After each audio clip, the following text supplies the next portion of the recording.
Hello అండి, అందరికీ నమస్కారం. వాయిస్ ఆఫ్ హర్షిని ఛానల్కు స్వాగతం. ఈరోజు మనం నవవసంతం కథను విందామండి. నా ఛానల్ని ఫస్ట్ టైం చూస్తున్న వాళ్ళు సబ్స్క్రైబ్ చేసుకొని నన్ను ఎంకరేజ్ చేయండి. పార్వతమ్మ గారు ఆశ్చర్యచకితురాలై నిలబడిపోయారు. కళ్ళు విప్పార్చి చూస్తుండిపోయారు. ఆమె ఒక స్త్రీ.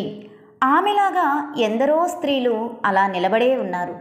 ఒక గంట నుంచో ఒక రోజో కాదు, దాదాపు సంవత్సరాలుగా తరతరాలుగా నిలబడే ఉన్నారు. ఆమెలాగే నలిగిపోతున్నారు. అనుక్షణం మనసు క్షోభతో రగిలిపోతుంటే నిర్ఘాంతపోతూ జీవితాన్ని చూస్తున్నారు. రాజీపడి బ్రతుకు వెళ్ళదీస్తున్నారు.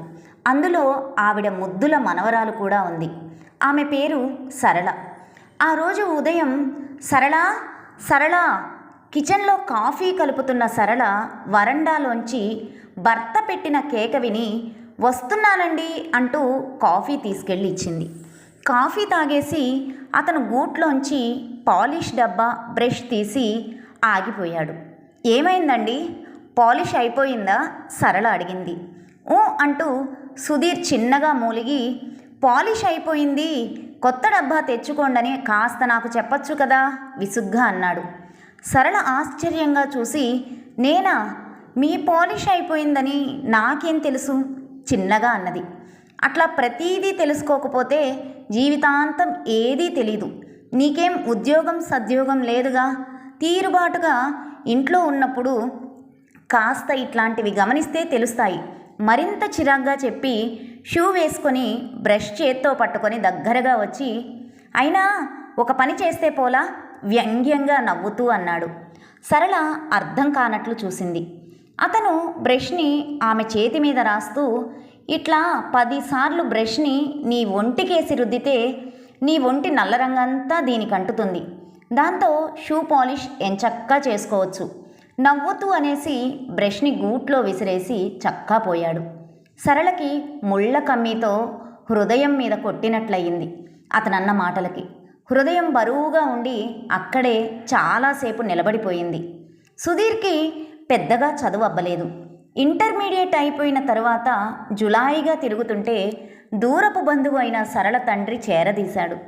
చేస్తున్న వ్యాపారంలో పని కల్పించాడు.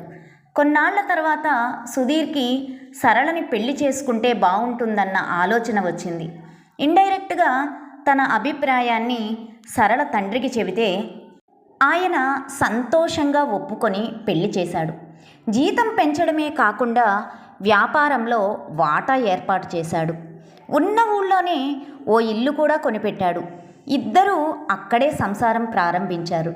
పెళ్ళయి 3 నెలలు కూడా అవలేదు. పెళ్ళైన మొదటి రోజు నుండే ఏదో ఒకటి వ్యంగ్యంగా అంటూ పొడుస్తున్నాడు. ఉన్నంతసేపు బాగానే ఉంటాడు. నవ్వుతూ మాట్లాడతాడు, సరసాలు చేస్తాడు. అయితే ఉన్నట్లుండి మాటల కొరడా జులిపించి వెళ్ళిపోతాడు. పెళ్ళైన కొత్తలో సినిమా చూసొచ్చిన రాత్రిపూట సుధీర్ ఆమెతో, నువ్వా హీరోయిన్ రోజాలా నవ్వడం నేర్చుకో సరళ అన్నాడు. ఆమె తెల్లబోయి చూసింది. అవును సరళ, రోజా నవ్వుతుంటే అద్భుతంగా ఉంది. చచా, నేనసలు తప్పు చేశాను, అన్యాయంగా నిన్ను చేసుకున్నాను అన్నాడు తల అడ్డంగా ఆడిస్తూ. ఆమె విస్తుపోతూ చూడగానే, అదేనే మొద్దు మొహమా, చక్కగా రోజాలా నవ్వే ఏ అమ్మాయినో చేసుకోకుండా తొందరపడి నిన్ను చేసుకున్నాను అంటూ నవ్వి అటు తిరిగి పడుకున్నాడు. తర్వాత మరోసారి సరళ కట్టుకున్న చీర వంక చీదరగా చూస్తూ, ఇదెప్పుడు కొనుక్కున్నావు అని అడిగాడు. మొన్న మా అమ్మ వచ్చినప్పుడు తీసుకొచ్చిందండి సంతోషంగా చెప్పింది.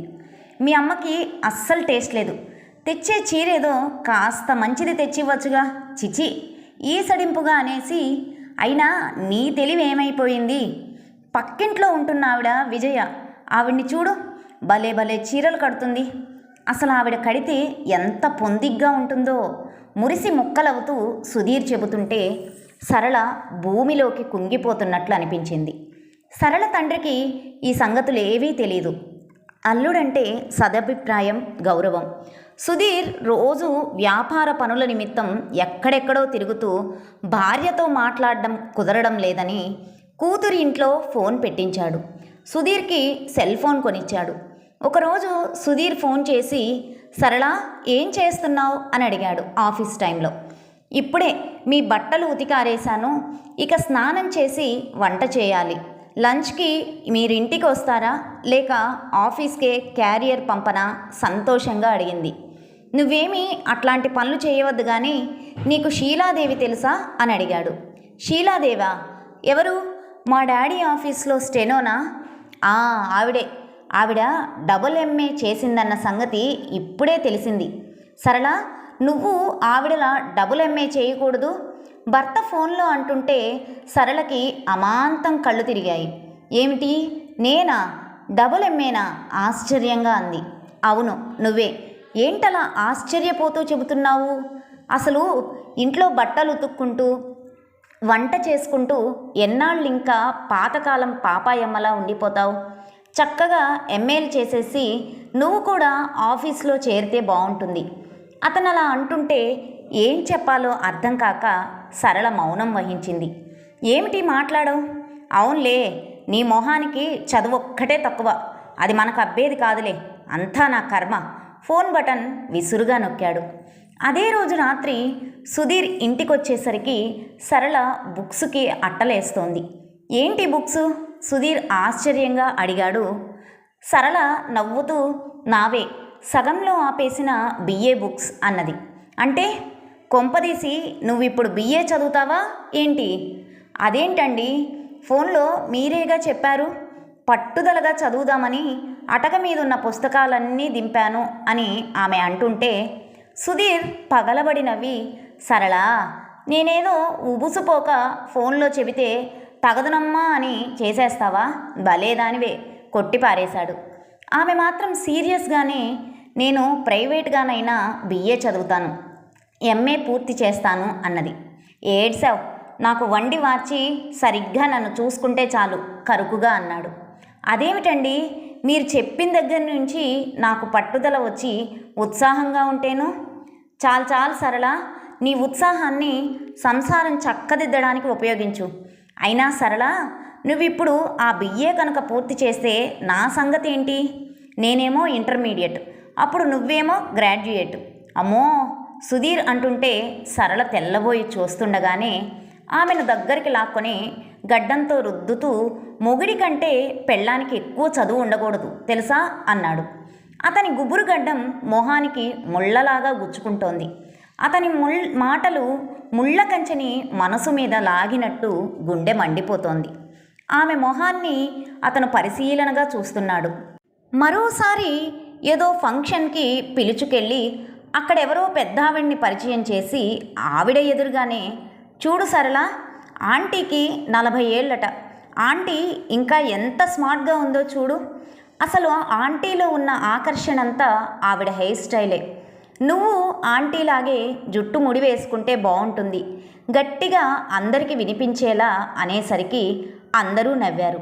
సరళతో పాటు సదరు ఆంటీ కూడా ఏం చెప్పాలో అర్థం కాక నిలువు గుడ్లేసుకొని చూసింది. ఏరికోరి తనను పెళ్లి చేసుకున్నాడని, తన జీవితం ఆనందంగా సాగుతుందని అనుకున్నదల్లా సరళ మనసుకి ఇవన్నీ గుర్తొచ్చే కొద్దీ భారంతో కృంగిపోయింది. అతనిలో రోజు రోజుకి పెరిగిపోతున్న ఈ ధోరణిని ఏదో ఒక రకంగా నిలువరించాలి, ఏదో ఒక విధంగా ప్రతిఘటించాలి. లేకుంటే ప్రతిరోజు నరకమే. మానసికంగా తను చిత్రహింసలు పడాలి. బుగ్గల మీద చెక్కు కట్టిన కన్నీటి చారికల్ని సరళ తుడుచుకుంది. ఆ రోజు రాత్రి సుధీర్ చాలా ఆలస్యంగా వచ్చాడు. పడగ్గదిలోంచి ఆమెను పిలిచాడు. సరళ మనసు చిక్కబట్టుకొని టేబుల్ సొరుగు లాగింది. గదిలోంచి సుధీర్ అసహనంతో అరుస్తున్నాడు. సరళ సొరువులోని కవర్ చేతుల్లోకి తీసుకుంది. మెల్లగా లోపలికెళ్ళింది. ఆమె రాక ఆలస్యమై కోపంతో సుధీర్ ముక్కు పుటాలు అదురుతున్నాయి. సరళ ప్రశాంతంగా అతన్ని చూసింది. ఇంతసేపు ఏం చేస్తున్నావు? విసుగ్గా అని ఆమె చెయ్యి పట్టుకోబోయాడు. ఆమె చప్పున ఒక అడుగు వెనక్కి వేసింది. సరళకి అప్పుడు అతని చెయ్యిలా కాక పొడుగాటి చెక్కతో చేసిన బ్రష్లా అనిపించింది. తూలి పడిపోయిన వాడల్లా ఆపుకొని సుధీర్ అన్నాడు, ఏంటి మూడ్ బాగోలేదా?